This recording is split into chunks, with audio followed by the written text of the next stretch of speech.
السلام علیکم ورحمۃ اللہ وبرکاتہ۔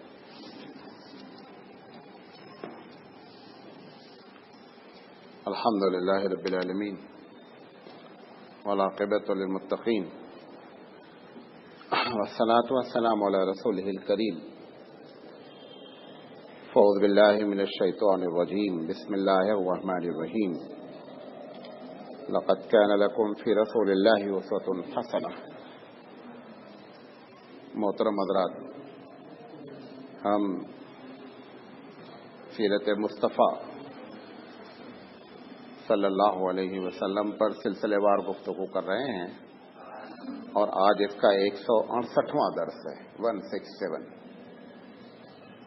ہمارے سعید بھائی کا کہنا یہ ہے کہ مولانا صاحب جب آخرت کا ذکر کر رہے ہیں تو آپ جنت اور دوزخ کے بارے میں بھی جو بار بار کہتے ہیں مجھ کو تو اس کو بھی اسی پروگرام میں کرنا ہے۔ انشاءاللہ ہم ایک یا دو پروگرام میں اسی پر ہم بات کریں گے کہ جو اللہ کے رسول صلی اللہ علیہ وسلم نے آخرت کی بات بتائی، ہم نے آپ کو جو پچھلے پروگرام میں بات بتائی تھی وہ یہ کہ دنیا کے تمام مذاہب آخرت کے بارے میں ایک عقیدہ رکھتے ہیں۔ یہ ایک الگ بات ہے کہ اس عقیدے کی تفصیل الگ الگ ہے، لیکن اس بات کو تقریباً سارے لوگ مانتے ہیں کہ عقیدہ یہ آخرت ہے، حتیٰ کہ سائنس بھی اب اس بات کو مانتی ہے۔ وہ لفظ آخرت استعمال کرے یا نہیں استعمال کرے، لیکن سائنس بھی اس بات کو مانتی ہے کہ ایک دن جو ہے وہ اس دنیا کو ختم ہونا ہے۔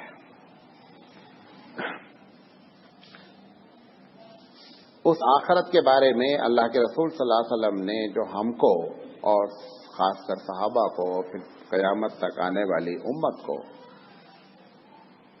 آپ کی پوری دنیا امت ہے، معلوم ہوئی بات آپ کو کہ نہیں؟ جو کافر ہے وہ بھی امت ہے، جو مسلمان ہے وہ بھی امت ہے۔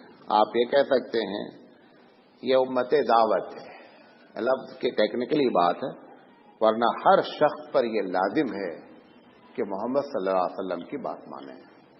جب تک اب اس دنیا کا کوئی فرد کتنی بھی نیکی کرے، اگر محمد صلی اللہ علیہ وسلم کو نبی نہیں مانتا ہے تو اس کی نیکی قیامت میں کوئی حیثیت نہیں رکھتی ہے۔ اب آخرت جو اصل چیز ہے، دو باتیں ہمارے رسول اکرم صلی اللہ علیہ وسلم نے ہم کو بڑے واضح انداز میں بتائیں۔ سب سے پہلی بات تو یہ کہ انسان کی موت اس کی آخرت ہے، ایک بات یہ، اور دوسری چیز ایک حقیقی آخرت ہے جب دنیا ایک دم تباہ ہو جائے گی، برباد ہو جائے گی، اس کے بعد ایک اثر نو دنیا کا وجود ہوگا۔ ہمارے پاس ایسے الفاظ نہیں ہیں کہ ہم آپ کو دو چار کی طریقے سے یہ بتا سکیں وہ والی دنیا جو اسٹارٹ ہوگی وہ کیسی ہوگی۔ جہاں تک قرآن حدیث نے ہماری رہنمائی کی ہے وہاں تک بات ہم کرتے ہیں۔ اللہ کے رسول صلی اللہ علیہ وسلم نے مسلمانوں کو موت کو آخرت کا تصور دلانے کی کوشش کی۔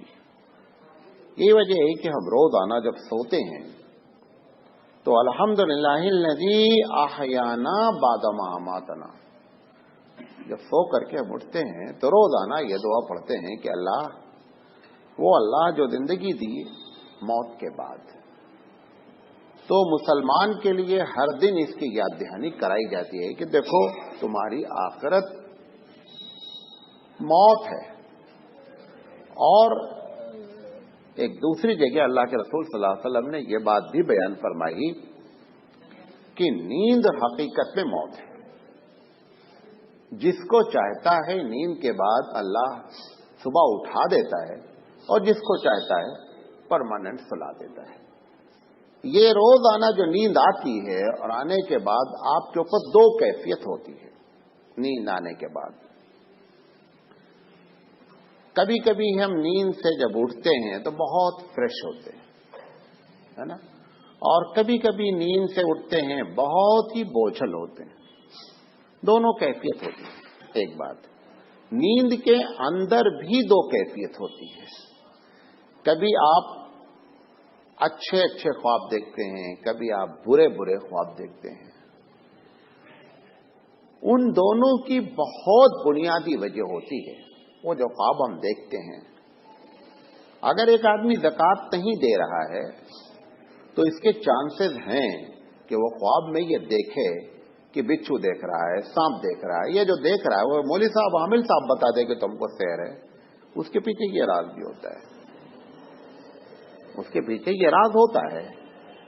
جو چیزیں اللہ کے رسول نے جن عذاب کا ذکر کر دیا ہے وہ چیزیں اگر نظر آ رہی ہیں تو اس کا مطلب یہ ہے کہ ہماری ڈیلی لائف میں کہیں نہ کہیں وہ چیزیں کیا ہو رہی ہیں، پرابلم کر رہی ہیں. ایسے ہی مرنے کی بات کی کیفیت ہے، یا تو ہم سکون سے قیامت تک لیٹے رہیں گے اور یا قیامت تک ہم الجھن میں رہیں گے جیسا نیند میں الجھن میں ہوتے ہیں. نیند میں دونوں کیفیت ہوتی ہے، الجھن ہوتی ہے، کبھی سکون ہوتا ہے. اگر سکون ہو کر کے نیند ہو رہی ہے تو اس کے چانسز ہیں کہ آدمی نیک ہے. اور اگر خواب مستقل پڑھ رہے ہیں اور برے برے خواب پڑھ رہے ہیں، وہ مولوی صاحب بتا رہے ہیں کسی نے کر دیا ہے، کرا دیا ہے، وہ اپنی جگہ ان کا ڈپارٹمنٹ ہے، میں اس میں انٹرفیئر نہیں کرنا چاہ رہا ہوں. لیکن میں آپ کو یہ بتانا چاہ رہا ہوں کہ اگر ہماری زندگی میں اس قسم سے کرپشن ہوگا تو ہماری نیندوں میں سکون اس طرح کے غارت ہو سکتا ہے. تو میں یہ بات کیوں کہہ رہا ہوں آپ سے کہ اللہ کے رسول نے فرمایا کہ نیند موت کی بہن ہے. نیند کس کی بہن ہے؟ موت کی. تو نیند میں جو آپ موت کے بعد کیا کیفیت ہونی ہے؟ یا تو سکون سے ہم پڑے رہیں گے اور یا کیا ہوگا، ہم پریشان رہیں گے. بعین ہی کیفیت نیند سے آنی چاہیے، ورنہ دونوں کو کمپیئر جو کیا جا رہا ہے، جو مشابہ قرار دیا جا رہا ہے، کوئی وجہ نہیں ہے مشابہت کی. اور دوسری بڑی مشابہت کی وجہ یہ ہے، نیند کو موت سے اللہ نے جو مثال دی، اللہ کے رسول نے جو مثال دی ہے وہ اس وجہ سے بھی دی ہے کہ ایک آدمی جب سوتا رہتا ہے اس کے بغل ایک آدمی لیٹا رہتا ہے. یہ سوندے ہوئے آدمی کو ایک آدمی خوب مارتا خواب میں. آپ بازو لیٹے رہتے ہیں، آپ بہت اچھے اس کے اچھے دوست ہیں، لیکن آپ اس کی مدد کرتے نہیں کیونکہ آپ کو معلوم ہی نہیں. ایسے ہی قیامت تک کسی کی کوئی مدد نہیں کرے گا. وہ جس کو بھی آپ پیر صاحب، پجاری صاحب، جس کو بھی کر لینا، وہ ایسے ہی ہے جیسے بازو والا تمہارے لیٹا ہوا ہے لیکن اس سے ہوش و حواس نہیں کہ تمہارے اوپر کیا گزر ہے. ایسے ہی ہر آدمی کو اپنے طور پر جھیلنا ہے. وہ بازو والا لیٹا بندہ آپ کا کچھ نہیں کر سکتا. سمجھ میں آ رہی بات؟ یہ تو میں جو بات اصل بتانا چاہ رہا ہوں کہ اللہ تعالیٰ نے مسلمانوں کے لیے اللہ کے رسول کے ذریعے یہ بہت بڑی نعمت ہے کہ ہم کو موت اچانک کی بات نہیں ہے. ہم کو ہر دن سکھایا جاتا ہے کہ اے مسلمانوں، تمہاری موت کو یاد رکھو. اچھا، اب یہ آخرت میں ہونا کیا ہے؟ آخرت میں جزا اور سزا ہے. مولانا سید سلیمان ندوی اس بات پر بڑا پریشرائز کرتے ہیں. سید سلیمان ندوی ایک ایسے عالم ہیں جو بڑے محقق انداز، بڑی تحقیق سے گفتگو کرتے ہیں. اور مولانا تھانوی رحمۃ اللہ علیہ سے بیعت بھی ہیں. ان کے علم تو بہت اونچا ہے. مولانا سید سلیمان ندوی کا بہت اونچا علم ہے، لیکن مولانا تھانوی سے ملاقات کے بعد اس میں بڑی جاذبیت آ گئی تھی. جو لوگ ان کو پڑھتے ہیں نا، معلوم ہو جائے کہ کوئی اسکالر بات کر رہا ہے اور بڑی ایتھینٹک وے میں باتیں کرتے ہیں وہ. تو سید سلیمان ندوی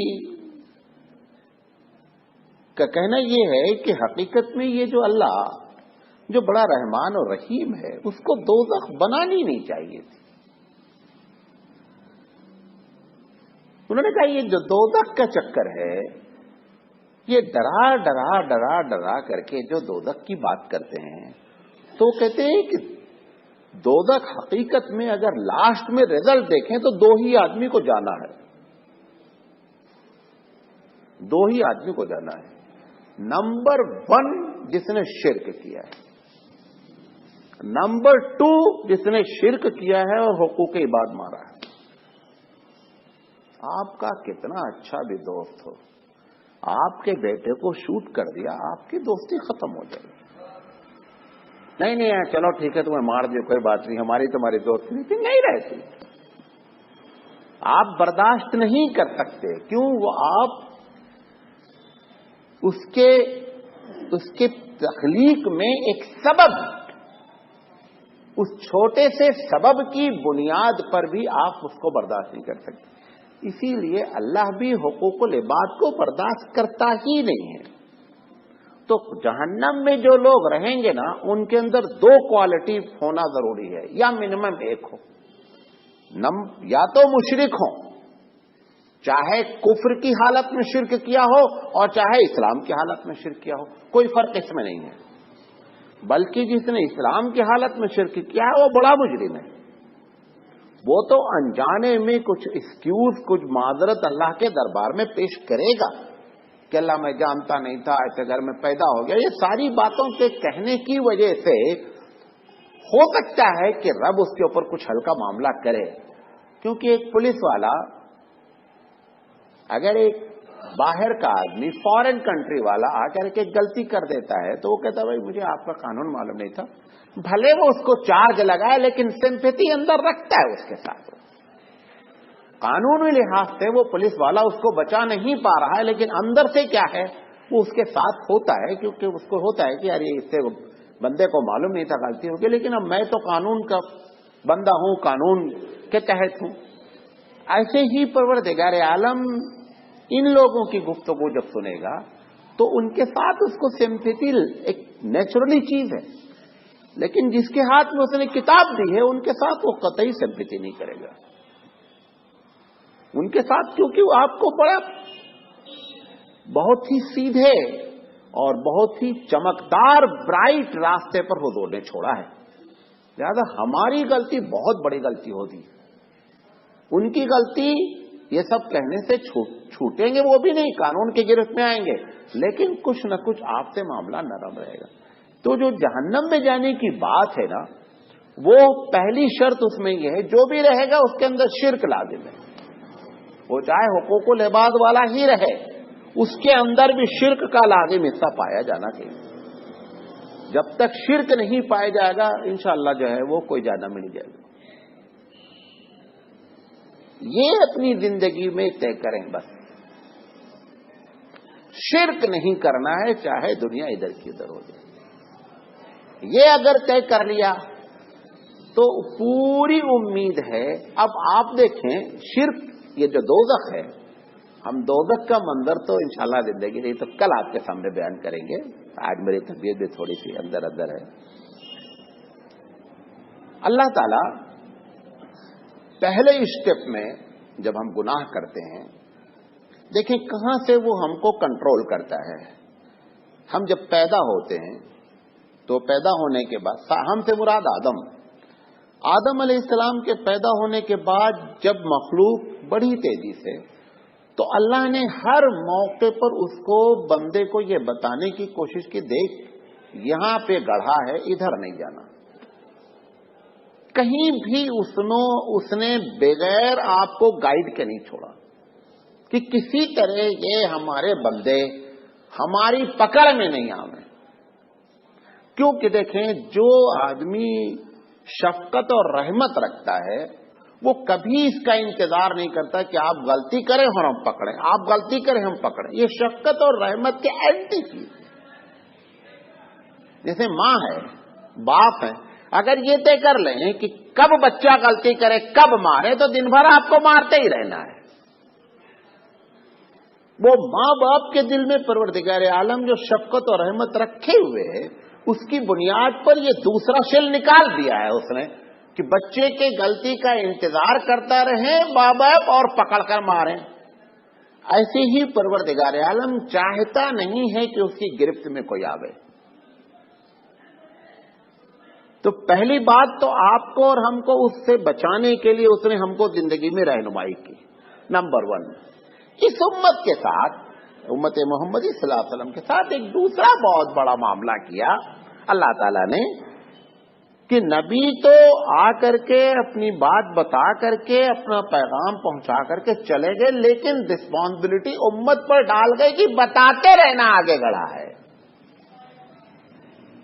اس امت کے علاوہ کسی امت پر یہ رسپانسبلٹی نہیں تھی کہ آپ لوگوں کو بتائیں کہ آگے بڑھا ہے. بات سمجھ رہے؟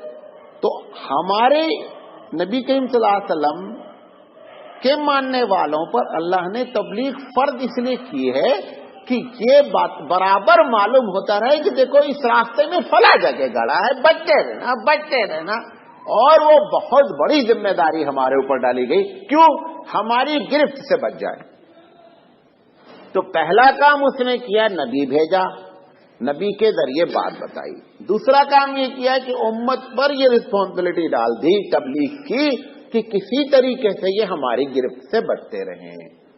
نمبر 3 ایک دیکھتے آئیے. نمبر 3 قرآن مجید کہتا ہے کہ ان الحسنات، نیکیاں، یذہبن السیئات، نیکیاں برائیوں کو کھاتی ہیں. جب ہم نیکی کرتے ہیں تو نیکی کا ثواب اپنی جگہ ہوتا ہے، نیکیاں برائیوں کو ڈیلیٹ کرتی ہیں. کیوں؟ اللہ چاہتا ہے کہ میری پکڑ میں نہیں آنا. یہ ہماری پکڑ سے کسی طرح وہ کہہ سکتا تھا نا کہ ٹھیک ہے تم نے نیکی کی ہے اپنی جگہ ہے، لیکن ہم تو برائی کے بدلے میں ڈنڈے ماریں گے ضرور تم کو. نہیں، اس نیکی کے ذریعے اس نے ایک فارمولا بنا رکھا ہے کہ آپ اس نیکی کو کر کے اس لیے نیکی نہیں کریں کہ برائی ڈیلیٹ ہو، یا برائی اس لیے نہیں کریں کہ نیکی کر لیں گے ڈیلیٹ ہو جائے. دیکھیں یہ پری پلاننگ اللہ سے کام کبھی نہیں کرنے کا.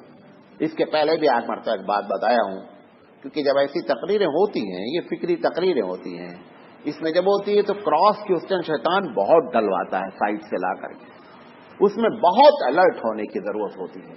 ہم یہ قطعی نہیں کہنا چاہ رہے ہیں کہ آپ اس امید پر نیکی کریں یا برائی اس امید پر کریں. چلو برائی کر لیتے ہیں، بعد میں نیکی کر لیں گے اور وہ ڈیلیٹ ہو جائے گی، ختم ہو جائے گی. ایسی پلاننگ آپ کریں گے، اللہ آپ کے ساتھ معاملہ نہیں کرے گا. معاملہ پروردگار عالم چاہ رہا ہے کسی طریقے سے. دیکھو ایک بچے کے ہاتھ سے گلاس گر گیا، دو بہنیں ہیں، بچے کے ہاتھ سے، میں اپنی بات بتا رہا ہوں، آج 2 دن پہلے کی بات، اس کے ہاتھ سے گلاس گر گیا. میں نے اس کو بلایا، تم نے کیسے، کیوں ڈانٹا میں نے؟ تو جب میں ڈانٹ چکا تو اس نے کہا دیکھو یہ میں نے جان بوجھ کر نہیں گرایا، یہ گر گیا. جب اس نے کہا اور میں نے دوسری بہن سے پوچھا، اس نے کہا ہاں بھائی یہ جا رہی تھی ٹھوکر لگی گرنے. ہم نے کہا چلو کوئی بات نہیں. ہم پہلے پر ناراض ہوئے جب ہم کو معلوم ہوا اس نے شرارتاً گلاس توڑا ہے. ہم دوسرے پہ نرم ہوئے جب ہم کو یہ معلوم ہوا کہ یہ بائی چانس ہو گیا ہے. اب اللہ کے سے کیسے، یہ تو بندے کا معاملہ ہے نا. اللہ تو پہلے ہی مرحلے میں جان رہا ہے کہ یہ بائی چانس ہوا ہے یا بالارادہ ہوا ہے. اگر یہ بالارادہ ہوا ہے تو پھر ڈانٹ ملنی ہی ملنی ہے، اور اگر یہ بائی چانس ہوا ہے تو ہر حال میں پروردگار عالم آپ کو بخشنے والا ہی ہے. تو تیسرا مرحلہ میں کیا بتانا چاہ رہا ہوں کہ اللہ چاہتا ہے کہ ہماری پکڑ سے ہماری پکڑ میں آنا نہیں. اس کے لیے اس نے کیا کیا کہ نیکیوں کے اندر یہ صلاحیت رکھی کہ نیکیاں درجات بھی بلند کرتی جائیں اور پیچھے سے گناہوں کو ڈیلیٹ بھی کرتی جائیں.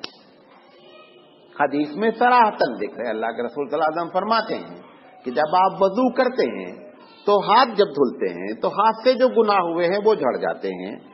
جب آدمی پیر دھلتا ہے تو پیر سے جو گناہ ہوئے وہ جھڑ جاتے ہیں. اس طریقے سے اعضائے وضو کو دھلنے کی بنیاد پر جسم کے جو پارٹ گناہ کرتے ہیں وہ اس سے جھڑ جاتے ہیں.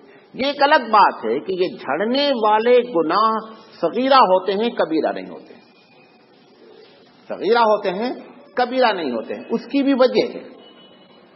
اگر کبیرہ کو وہ اس طریقے سے جھاڑ دے تو انسان بڑا بے باک ہو جائے گا. پھر بھی یہ رحمت الہی ہے کہ تمہاری بے باکی سے کنٹرول میں کرنے کے لیے اس نے گناہ کبیرہ کو روک رکھا ہے کہ یہ نادم ہو اور گناہ کبیرہ. اب یہ چوتھا اسٹیپ ہے. بات سمجھ رہے؟